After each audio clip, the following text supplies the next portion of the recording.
ಶ್ರೀಗುರುಭ್ಯೋ ನಮಃ. ಹರಿ ಓಂ. ಶಂಕರಂ ಶಂಕರಾಚಾರ್ಯಂ ಕೇಶವಂ ಬಾದರಾಯಣಂ ಸೂತ್ರಭಾಷ್ಯಕೃತೌ ವಂದೇ ಭಗವಂತೌ ಪುನಃ ಪುನಃ. ಶ್ರುತಿಸ್ಮೃತಿಪುರಾಣಾನಾಂ ಆಲಯಂ ಕರುಣಾಲಯಂ ನಮಾಮಿ ಭಗವತ್ಪಾದಂ ಶಂಕರಂ ಲೋಕಶಂಕರಂ. ವಂದೇ ತಂ ಸಚ್ಚಿದಾನಂದಂ ಯತಿವರ್ಯಂ ಮಹಾಮತಿಂ ವೇದಾಂತಸಾರಜ್ಞಂ ಸದ್ಗುರುಂ ಪ್ರಣತೋಸ್ಮ್ಯಹಂ. ಶ್ರೀಗುರುಂ ಪ್ರಣತೋಸ್ಮ್ಯಹಂ. ಸದಾಹಂ ಸಂಪ್ರದಾಯಜ್ಞಂ ಸಂಯಮೀಂದ್ರಂ ಸದಾಶ್ರಯಂ ಸದ್ಗುರುಂ ಸಚ್ಚಿದಾನಂದಂ ಸದಾಚಾರಂ ಸಮಾಶ್ರಯೇ. ಶ್ರೀಮಚ್ಛಂಕರ ಭಗವತ್ಪೂಜ್ಯ ಪಾದಮಹಾಸದ್ಗುರುಭ್ಯೋ ನಮಃ. ಶ್ರೀ ಶ್ರೀ ಸಚ್ಚಿದಾನಂದೇಂದ್ರ ಸರಸ್ವತೀ ಸದ್ಗುರುಪಾದುಕಾಭ್ಯಾಂ ನಮಃ. ನಮೋ ನಮಃ ಶಂಕರ ಪಾದುಕಾಭ್ಯಾಂ. ಶಂಕರ ಭಾನು ಚಾನಲ್ ವೀಕ್ಷಕರು, ಸದ್ಗುರು ಭಕ್ತರು, ವೇದಾಂತ ಪ್ರಿಯರು, ಮುಮುಕ್ಷ ಸಾಧಕರು ಆಗಿರುವ ತಮ್ಮೆಲ್ಲರಿಗೂ ನಮಸ್ಕಾರವನ್ನು ಮಾಡುತ್ತಾ ಇಂದಿನ ಕಾರ್ಯಕ್ರಮಕ್ಕೆ ಹೃತ್ಪೂರ್ವಕವಾದ ಸ್ವಾಗತಗಳನ್ನು ಕೋರುತ್ತಾ ಇದೀಗ ಕಾರ್ಯಕ್ರಮವನ್ನು ಪ್ರಾರಂಭ ಮಾಡೋಣ.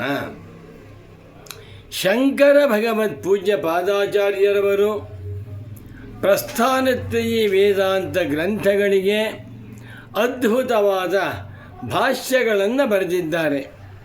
ಆ ಭಾಷ್ಯಗಳಿಗೆ ಹೆಸರು ಶಾಂಕರ ಪ್ರಸ್ಥಾನತ್ರಯ ಭಾಷ್ಯಗಳು. ಅವುಗಳಲ್ಲಿ ಸಹಸ್ರಾರು ಕಡೆ ಮುಮುಕ್ಷು ಜನಗಳಿಗೆ, ತತ್ವ ಜಿಜ್ಞಾಸು ಸಾಧಕರಿಗೆ, ಅಧ್ಯಾತ್ಮ ಸಾಧನ ಪ್ರಿಯರಾದ ಸನ್ಯಾಸಿ ಪುಂಗವರಿಗೆ ಸಂದೇಶಗಳನ್ನು ಕೊಟ್ಟಿದ್ದಾರೆ. ಎಷ್ಟು ಬೇಕಾದರೂ ಸ್ವೀಕಾರ ಮಾಡಬಹುದು. ಶಾಂಕರ ಭಾಷ್ಯಗಳು ಅಮೃತ ಸಾಗರ. ಆ ಸಾಗರದಿಂದ ಎಷ್ಟು ನೀರನ್ನು ನಾವು ಸ್ವೀಕಾರ ಮಾಡಿದರೂ ಕೂಡ ಸಾಗರ ಖಾಲಿಯಾಗುವಂತಿಲ್ಲ. ಅದೇ ರೀತಿಯಲ್ಲಿ ಶಾಂಕರ ಪ್ರಸ್ಥಾನತ್ರಯ ಭಾಷ್ಯ ಸಾಗರದಿಂದ ಮುಮುಕ್ಷ ಸಾಧಕರು ಎಷ್ಟು ವಾಕ್ಯಗಳನ್ನು ಬೇಕಾದರೂ ಸ್ವೀಕಾರ ಮಾಡಿ ಧನ್ಯರಾಗಬಹುದು. ಈ ದಿನ ನಾನು ಒಂದು ವಾಕ್ಯವನ್ನು ತಗೊಳ್ತಾ ಇದ್ದೇನೆ. ಭಗವದ್ಗೀತಾ ಶಾಂಕರ ಭಾಷ್ಯ 8ನೇ ಅಧ್ಯಾಯದ 17ನೇ ಶ್ಲೋಕ. ಸಹಸ್ರಯುಗ ಪರ್ಯಂತಂ ಅಹರ್ಯದ್ ಬ್ರಹ್ಮಣೋ ವಿದುಃ ರಾತ್ರಿಂ ಯುಗ ಸಹಸ್ರಾಂತ ತೇಹೋರಾತ್ರ ವಿದೋ ಜನಾಃ. ಒಂದು ಶ್ಲೋಕ 8ನೇ ಅಧ್ಯಾಯದಲ್ಲಿ 17ನೇ ಶ್ಲೋಕ. ಈ ಶ್ಲೋಕಕ್ಕೆ ಅರ್ಥವೇನು? ಬ್ರಹ್ಮದೇವನ ಕಾಲಮಾನ. ಬ್ರಹ್ಮ ಅಂತೊಬ್ಬ ಇದ್ದಾನೆ. ಬ್ರಹ್ಮ, ಹಿರಣ್ಯಗರ್ಭ, ವಿರಾಟ್ ಪುರುಷ, ಪ್ರಥಮ ಶರೀರಿ ಅಂತ ಹೇಳ್ತೇವೆ. ಅವನಿಗೆ ಕಾಲಮಾನ ಎಷ್ಟು ವರ್ಷ ಬದುಕಿರ್ತಾನವನು ಅಂತಂದರೆ, ಕಲಿಯುಗ, ದ್ವಾಪರ ಯುಗ, ತ್ರೇತಾಯುಗ ಮತ್ತು ಕೃತಯುಗ 4 ಯುಗಗಳನ್ನು ಸೇರಿಸಿದಾಗ ಅದಕ್ಕೆ ಹೆಸರಾಗುತ್ತದೆ ಮಹಾಯುಗ. ಇಂಥ ಮಹಾಯುಗಗಳು 1000 ವರ್ಷಗಳಾದರೆ, 1000 ಸಲ 1000 ವರ್ಷ ಈ ಮಹಾಯುಗಗಳಾದರೆ ಅದು ಬ್ರಹ್ಮದೇವನಿಗೆ ಒಂದು ಹಗಲು. ಅದೇ ರೀತಿಯಲ್ಲಿ 1000 ಮಹಾಯುಗಗಳು ಕಳೆದರೆ ಅದು ಬ್ರಹ್ಮನಿಗೆ ಒಂದು ರಾತ್ರಿ. ಇದನ್ನು ಕೇಳಿದಾಗ ಯಾರಿಗಾದರೂ ಆಶ್ಚರ್ಯವಾಗುತ್ತದೆ. ಅಬ್ಬಬ್ಬಬ್ಬಬ್ಬ, ಮಾನವರ ದೃಷ್ಟಿಯಿಂದ ಕೋಟಿ ಕೋಟಿ ಕೋಟಿ ವರ್ಷ ಬ್ರಹ್ಮದೇವರ ಕಾಲಮಾನ. ಇದನ್ನು ನೋಡಿ ಯಾರಾದರೂ ಮುಮುಕ್ಷ ಸಾಧಕರಿಗೆ ನಾವು ಬ್ರಹ್ಮಲೋಕಕ್ಕೆ ಹೋಗಬೇಕು, ಬ್ರಹ್ಮನ ಜೊತೆಯಲ್ಲಿ ಎಲ್ಲ ಭೋಗಗಳನ್ನು ಅನುಭವಿಸುತ್ತಾ ಸಂತೋಷವಾಗಿರಬೇಕು ಅನ್ನುವಂಥ ಭ್ರಮೆ ಬರಬಹುದು. ಭಾಷ್ಯಕಾರ ಶಂಕರರು ಮುಮುಕ್ಷ ಸಾಧಕರಿಗೆ, ಅಂದರೆ ಮೋಕ್ಷವೇ ನನಗೆ ಬೇಕು, ಇನ್ಯಾವ ಫಲಗಳು ಬೇಕಾಗಿಲ್ಲ ಎಂದು ಹೊರಟಿರುವ ಧೀರರು, ವೀರರು, ಶೂರರು, ವಿವೇಕಿಗಳು ಆಗಿರುವಂಥ ಮುಮುಕ್ಷುಗಳಿಗೆ ಒಂದು ಕಿವಿ ಮಾತನ್ನು ಹೇಳಿದ್ದಾರೆ ಶಾಂಕರ ಭಾಷ್ಯದಲ್ಲಿ. ಈ ಶ್ಲೋಕಕ್ಕೆ ಪೀಠಿಕೆಯಾಗಿ ಬರೆದಿರುವಂಥ ಒಂದು ವಾಕ್ಯ: ಬ್ರಹ್ಮಲೋಕ ಸಹಿತಾ ಬ್ರಹ್ಮಲೋಕ ಸಹಿತಾ ಸರ್ವೇಪಿ ಲೋಕಾ ಪುನರಾವರ್ತಿನ ಏವ ಕಾಲಪರಿಚ್ಛಿನ್ನತ್ವಾತ್. ಶಾಂಕರ ಭಾಷ್ಯ ಎಷ್ಟು ಚೆನ್ನಾಗಿದೆ.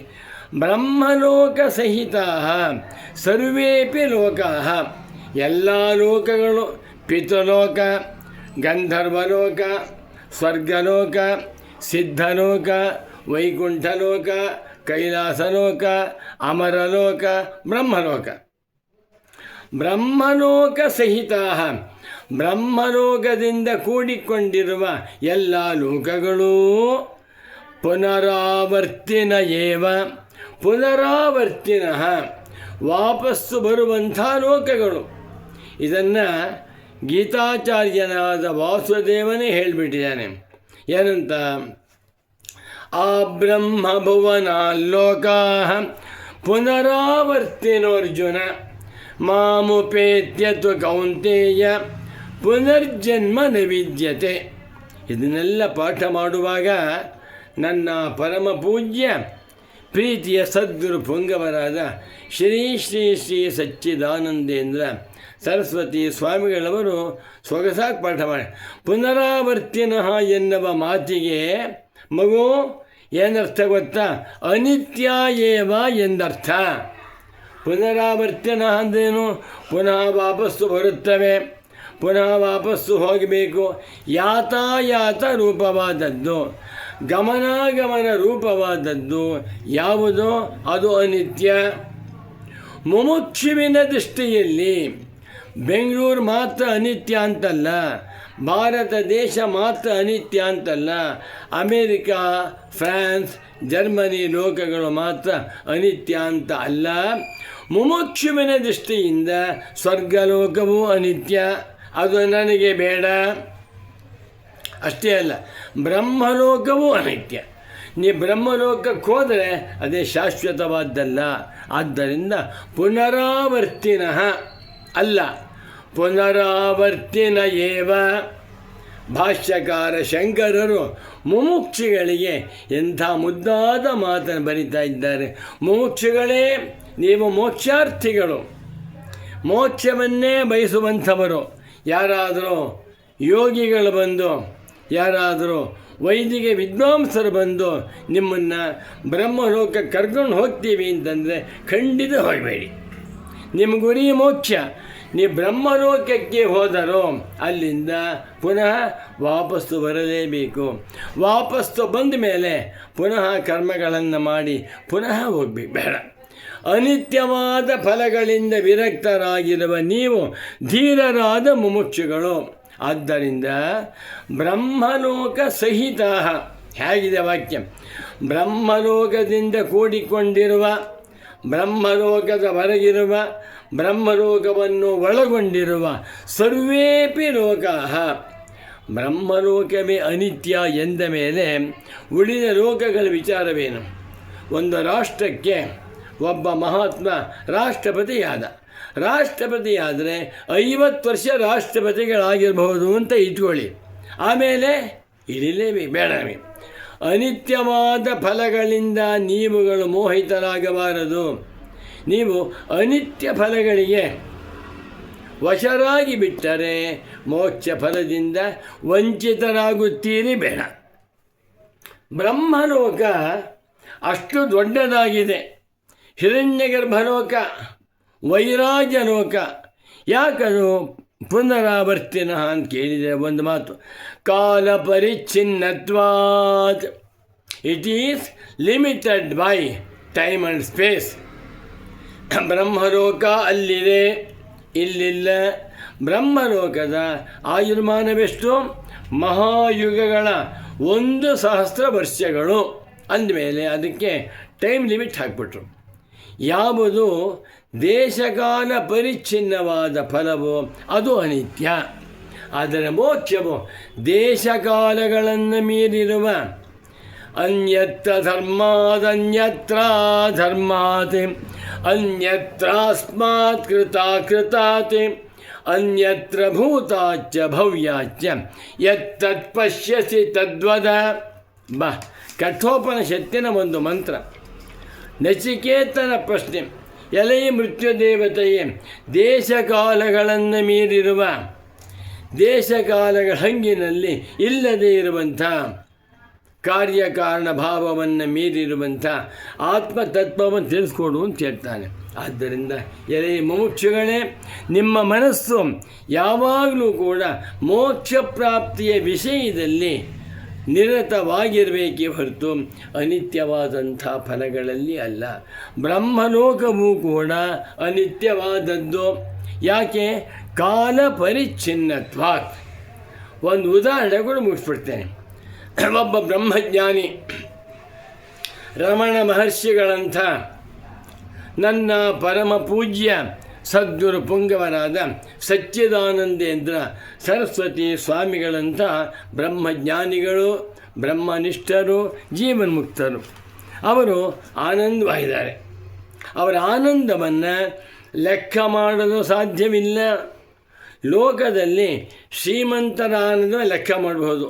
ಇವರ ಹತ್ರ 10,000 ಲಕ್ಷ ಇದೆ ಸ್ವಾಮಿ, ಇವರ ಹತ್ರ 100 ಕೋಟಿ ಇದೆ, ಇವರ ಹತ್ರ 10,000 ಕೋಟಿ ದುಡ್ಡಿದೆ. ಇವರ ಆನಂದಕ್ಕಿಂತ ಇವರ ಆನಂದ ಹೆಚ್ಚು ಅಂತೇವೆ. ಅವರಿಗಿಂತ ಇನ್ನೊಬ್ಬ ಶ್ರೀಮಂತ ಬಂದುಬಿಟ್ರೆ ಇವನು ದುಃಖಿಯಾದ.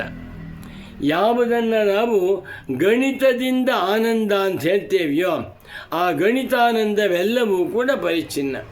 ಮೋಕ್ಷಾನಂದ ಎನ್ನುವಂಥದ್ದು ಗಣಿತ ನಿವೃತ್ತಿ. ರಮಣ ಮಹರ್ಷಿಗಳಿಗೆ ಅಥವಾ ಸಚ್ಚಿದಾನಂದೇಂದ್ರ ಸರಸ್ವತಿ ಸ್ವಾಮೀಜಿಯವರಿಗೆ ಉಂಟಾಗಿದ್ದಂಥ ಆನಂದ ಎಷ್ಟು ಸರ್? ಈ ಮುಖ್ಯಮಂತ್ರಿಗಳ ಆನಂದವ, ಪ್ರಧಾನಮಂತ್ರಿಗಳ ಆನಂದವ, ರಾಷ್ಟ್ರಪತಿಗಳ ಆನಂದವ, ಚತುರ್ಮುಖ ಬ್ರಹ್ಮನ ಆನಂದವ ಅಂದರೆ ಈ ಎಲ್ಲ ಆನಂದವೂ ಕೂಡ ಜುಜುಬಿ. ಯಾಕೆ? ಪರಿಚ್ಛಿನ್ನವಾಗಿವೆ. ಆ ಬ್ರಹ್ಮಾನಂದವನ್ನು, ಮೋಕ್ಷಾನಂದವನ್ನು ಪರಿಪೂರ್ಣಾನಂದ ಅಂತ ಹೇಳ್ತೇವೆ.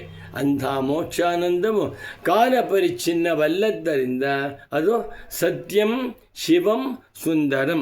ಅಂಥ ಮೋಕ್ಷಾನಂದವನ್ನೇ ಮುಮುಕ್ಷುಗಳು ಹೊಂದುವ ಪ್ರಯತ್ನ ಮಾಡಬೇಕೇ ಹೊರತು ದೇಶಕಾಲ ಪರಿಚ್ಛಿನ್ನವಾಗಿರುವ ಜುಜುಬಿ ಆನಂದವನ್ನಲ್ಲ ಎನ್ನುವ ಸಂದೇಶವನ್ನು ಶಂಕರರು ಈ ವಾಕ್ಯದಲ್ಲಿ ಹೇಳಿದ್ದಾರೆ. ಆಮೇಲೆ ಅವಕಾಶವಿದ್ದು ಚೆಕ್ ಮಾಡಿ ನೋಡಿ ತಾವು. 8ನೇ ಅಧ್ಯಾಯದ 17ನೇ ಶ್ಲೋಕಕ್ಕೆ ಪೀಠಿಕೆಯಾಗಿ ಬರೆದಿರುವಂಥ ಒಂದು ವಾಕ್ಯ ಅಂತ ತಿಳಿಸುತ್ತಾ ಈ ಪ್ರವಚನವನ್ನು ಶಂಕರ ಭಗವತ್ ಪೂಜ್ಯ ಪಾದಾಚಾರ್ಯರ ಪರಮ ಪಾವನ ಚರಣಾರವಿಂದಗಳಲ್ಲಿ ಸಮರ್ಪಿಸುತ್ತಾ ಉಪಶಾಂತನಾಗುತ್ತಿದ್ದೇನೆ. ನಮೋ ನಮಃ ಶಂಕರ ಪಾದುಕಾಭ್ಯಾಂ. ಓಂ ಶಾಂತಿ ಶಾಂತಿ ಶಾಂತಿ.